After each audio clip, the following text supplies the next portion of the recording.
but I'm Sarah Ahrens. I'm the founder and CEO for True Labs for Cannabis. We are one of the first analytical testing labs starting up in our state with our 5,000 square foot state-of-the-art laboratory in East Hanover. And we're also the only certified woman-owned cannabis lab on the entire East Coast. I'm also the chair of the Laboratory Testing Committee, which is the subject of our discussion today. And it's my pleasure to speak on behalf of our members, and I'm joined by Kristen. She'll introduce herself too. But we're really excited that the New Jersey CannaBusiness Association has allowed and enabled the Laboratory Testing Committee to form under the association. So, and as you all know, probably by now, advocacy work is such a huge part of being an entrepreneur or even an employee in the cannabis industry. We all bring relevant and respective talents and experience to the table. And it's really our duty to help bring that awareness to the industry so that we can all benefit and positively impact the market. So we officially formed the committee in early December through several of our members, well, not through, but although a bunch of us, Kristen and I and our labs included, but we had been informally collaborating prior to that for almost close to a year. But now that we have the committee formed under the association, our focus is on assisting the NJCBA's objective to ensure that decision makers and regulators understand and respect the needs of CannaBusiness community, and our community remains responsible corporate citizens. And I'll kind of emphasize that responsible corporate citizens aspect. We're dedicated to defining a consensus set of laboratory testing standards for New Jersey that ensure safe products to protect consumer and patient health. Our objective is to enable the New Jersey Cannabis Regulatory Commission, or the CRC, to quickly create and maintain a robust cannabis testing industry by combining both operational practicality with product safety, all while maintaining the integrity of the testing market. It's our intention to serve as the scientific advisory team to the CRC. We are looking to help educate and advise the CRC from a scientific and product safety standpoint, and really be the best resource for anything testing related. Our committee members include New Jersey CannaBusiness Association members who have relevant education and experience related to the physical and biological sciences, laboratory testing, medicine, public health, or anything similar. We have a vast amount of scientific expertise amongst the committee members already, but we're actively seeking out collaboration with a network of experts and resources outside of our committee and the association. And this includes university experts, national standardizing organizations, other state regulators, and even labs from across the country. And we're doing this to gain additional expertise and contributions towards achieving the committee's goals. So we're definitely assured to bring forward very scientifically sound and justified recommendations.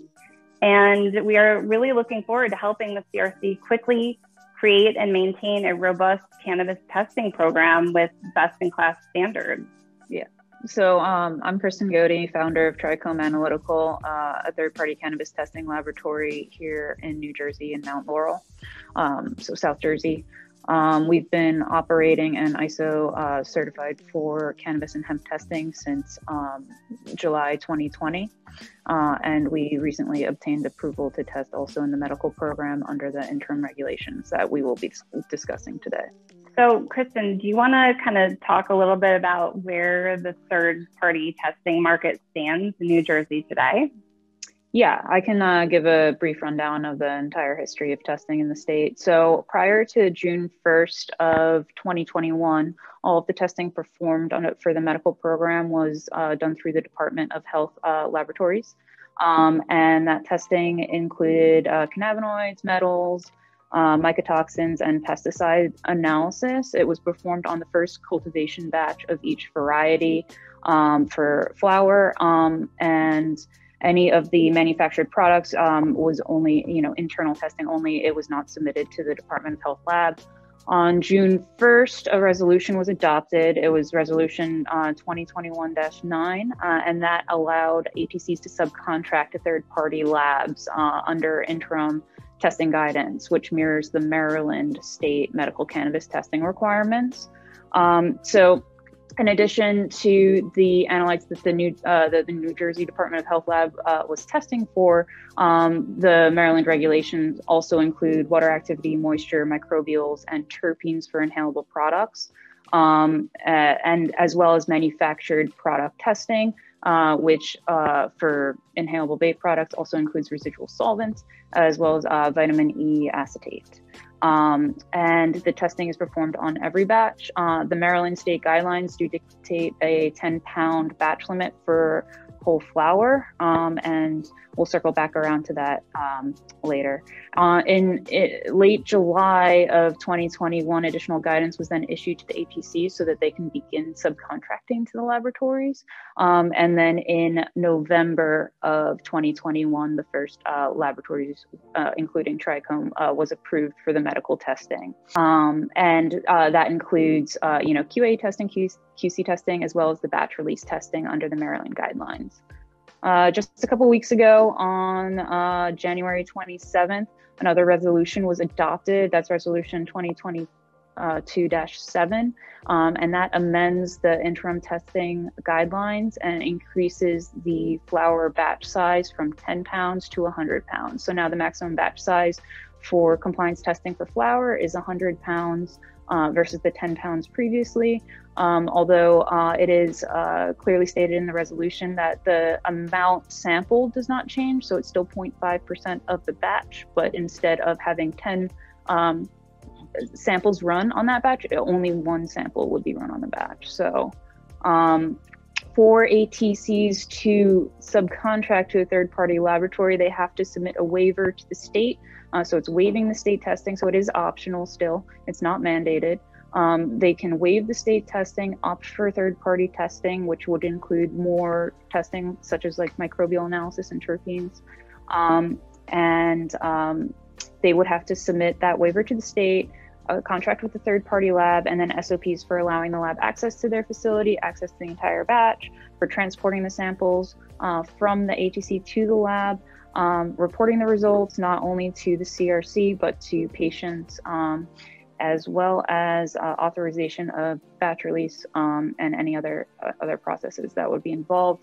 On the lab side, we do have to have ISO 17025 accreditation, submit that to the CRC along with entity disclosure forms. And then with that package, then the ATC is approved to subcontract to third-party labs. That was an action-packed summary, Kristen. There was so much in that. I feel like there might be some questions that we could take early, perhaps, to see if there were any questions from what Kristen just went through in that timeline or requirements from a testing perspective. Yeah, I do see a question in there. Does that include HPLC and mass spec testing? So with the analytes that we're looking for, cannabinoids, we do use HPLC analysis for that. And we use mass spec we use ICP-MS for metals testing, GCMS for terpenes, residual solvents, and LCMS for pesticides. There's another question: who brings the sample back to the lab? So right now we're not allowed, laboratories are not allowed to transport the sample. So we go to the facility, we have access to the entire batch. We take the representative sample and then we package that in tamper evident tape and lock it in a cooler. And then the cooler is then transported by the ATC to the laboratory. Once final licenses are issued, the laboratories will be able to transport the samples themselves. Are those medical testing requirements or for recreational? These are the medical interim testing requirements. Once the adult use testing requirements are established, everything will move towards the adult use testing requirements. They won't have separate testing for medical versus recreational. So Kristen, you touched on a topic in that overview that is we as a committee have been discussing a lot recently, and that was the recent announcement from the CRC about, or the recent amendment, I guess, so to speak, from regarding batch size and moving from every 10 pounds to every 100 pounds. So let's take a minute to kind of decompress that one a little bit. But, there's definitely thoughts that our committee has about this amendment. And I'll say first and foremost, whatever proposed regulation or rule changes that go on, they really need to take into consideration the full impact a change is going to have on the market and really on all the various constituents in the market. So we do think that this change was a bit short-sighted, and it was made without having all the relevant facts. So specifically from a consumer perspective, a scientific perspective. So New Jersey, as Kristen talked about, New Jersey's following Maryland's testing standards on an interim basis. And the batch size amendment was made to these interim rules. So it will likely and hopefully be a short-lived amendment, thankfully. But for those listening who may not be aware of what this batch size change means, I'll just kind of expound on it for a minute. It's saying that for every batch of the same strain or cultivar grown in the same room or growing conditions and harvested at the same time. So instead of testing every 10 pounds of that batch, we're now testing every 100 pounds of flower for safety and compliance. So essentially, it's an interim requirement to do less safety and compliance testing on medical cannabis. And what it equates to is for a 100-pound batch of flower, 99.96% of the batch size is not tested. Kristen, do you want to go into a little bit more detail on that? Right. Yeah. So due to the increase in batch size tenfold, I mean, we're not really collecting a representative sample anymore because of the large amount of the batch size and then the amount required for testing. So I'm going to dig into a little bit on that. So first, it's really important to note that like cannabis flower in general it varies a lot from bud to bud, from plant to plant, with your top buds higher potency than the lower buds, as well as from one plant to another, even if it's grown under the same conditions. Similarly, contaminants can contaminate, one section of your room. You could have like standing water in the corner of your room, which leads to microbial and mold growth, which may infect, a portion of your plants there. So with this increased batch size limit, we are sampling from a much larger batch. There's more chance of not only failure, and if a small portion was contaminated with microbials, but it's also a higher chance of us missing something due to the amount that we're actually testing in the lab. So most analytical methods that are validated on sample sizes of less than 1 gram for chemical and microbial analysis in cannabis. This is due to the batch sizes that are typical in other states, with an average of 10 to 15 pound batch size limits. So even approved methods like, for example, the AOAC 2018.11 is the only approved validated potency method for cannabinoids that's available from a standards organization, and that uses a 0.5 gram sample size. So now we're taking, while we are taking 0.5% of that 100-pound batch, which is about 226 grams of material, we're still only testing 0.5 gram of that for potency.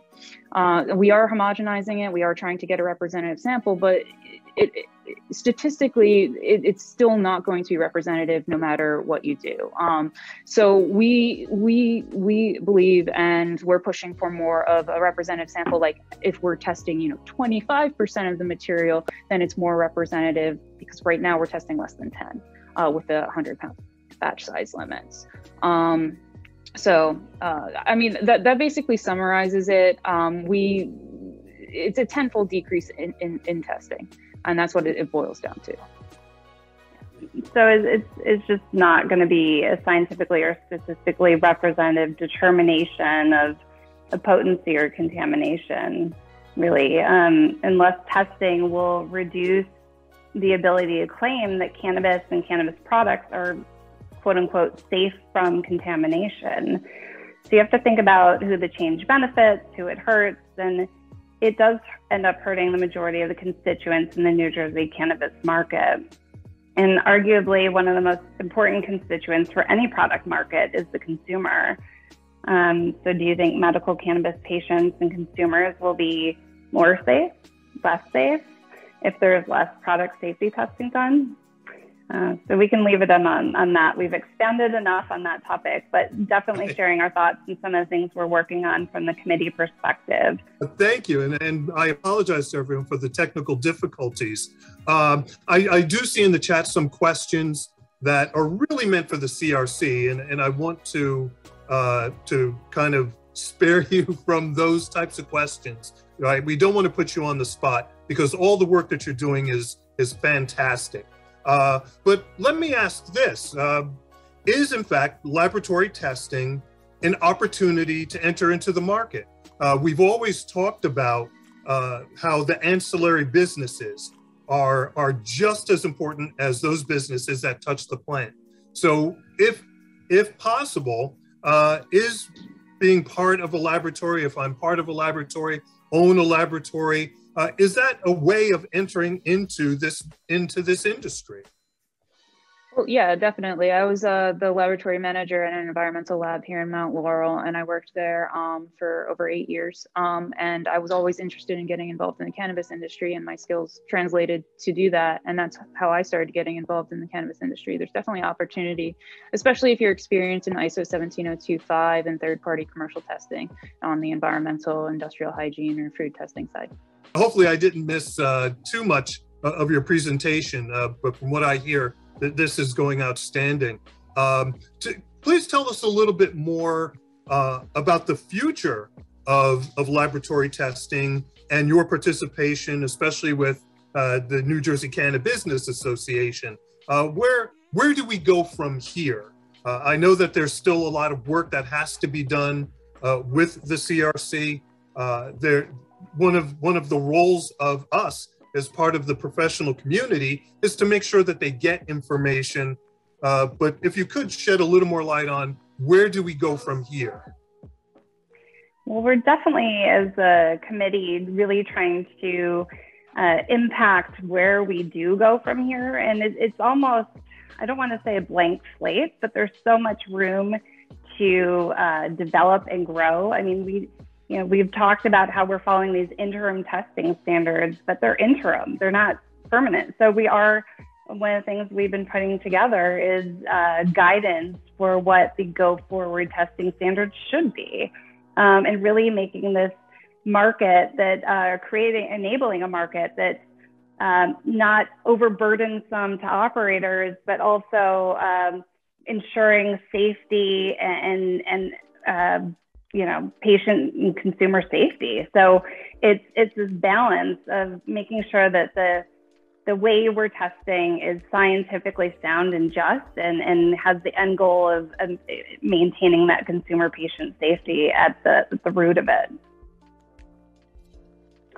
There are a bunch of other things that we're working on. Kristen, do you want to run through a couple of them?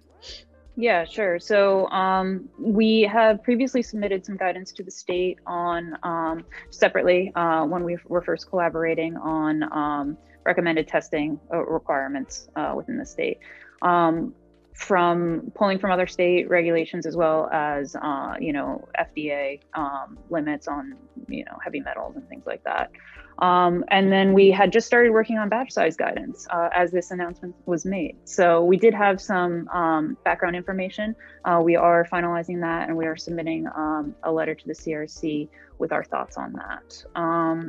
We would also like to collaborate with the CRC, as I believe Sarah mentioned earlier in the call, and, have a meeting with them and try to discuss the nuances involved in testing, and show them, how testing is performed in the cannabis industry, and try to create a set of standards that is reflective of that.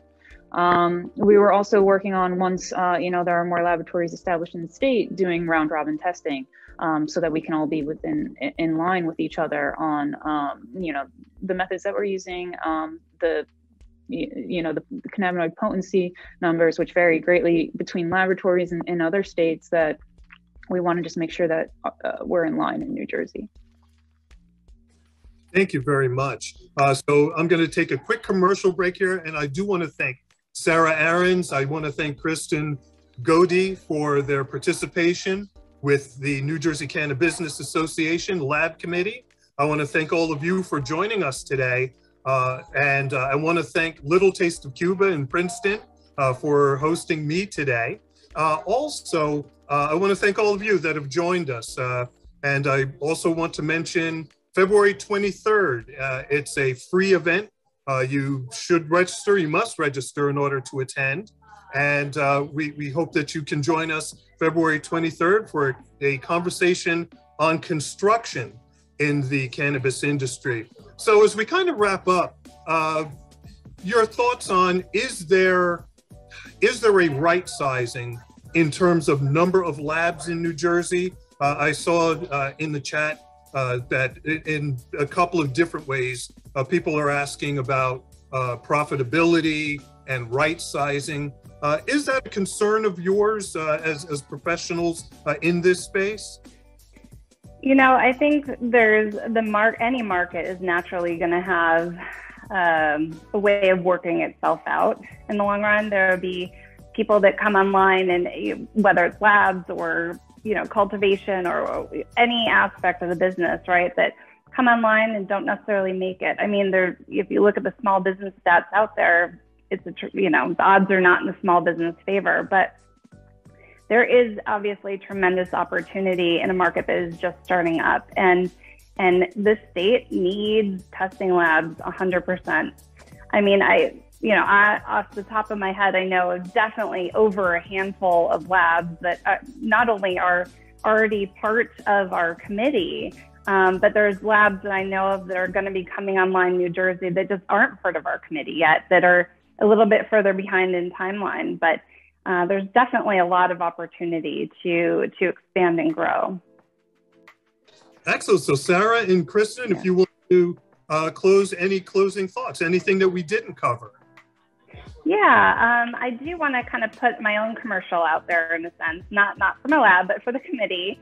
So I had talked before about how our committee members include NJCBA members who have relevant experience and science-related backgrounds, but and that we have 5 cannabis testing labs starting up here in New Jersey in our committee, but we're definitely looking to grow and add more people. It's really easy to become an NJCBA member, and if anyone listening today is interested in joining the committee, please definitely reach out to me. I put my email in the chat window, or you can look me up on my website, etc. But and if joining the committee is not of interest, or perhaps you don't have a science-related background, but you're a business in the cannabis industry, a licensed applicant, or a concerned consumer, and you have an opinion, we're still very open to having you get involved. So we'd like to hear your thoughts. We're hoping to incorporate all viewpoints into a program that really protects consumers while accounting for the realities of an emerging marketplace. So please definitely reach out to me. The Laboratory Testing Committee is built to be inclusive, and we definitely believe that the more relevant intellect, experience, and viewpoints we can bring together, the more we can make this positive impact on the New Jersey cannabis market. So I would be remiss if I didn't thank our sponsors once again.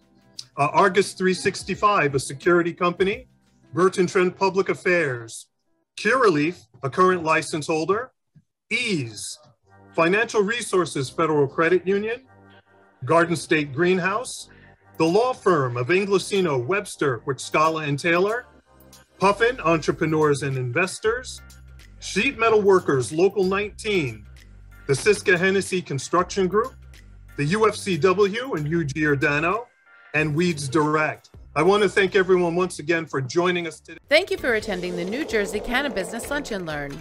If you would like more information about becoming a member or how to be a guest on our show, please visit our website at newjerseycannabusiness.com. Be sure to join our mailing list and follow us on social media. All past episodes of this Lunch and Learn can be found on our YouTube channel.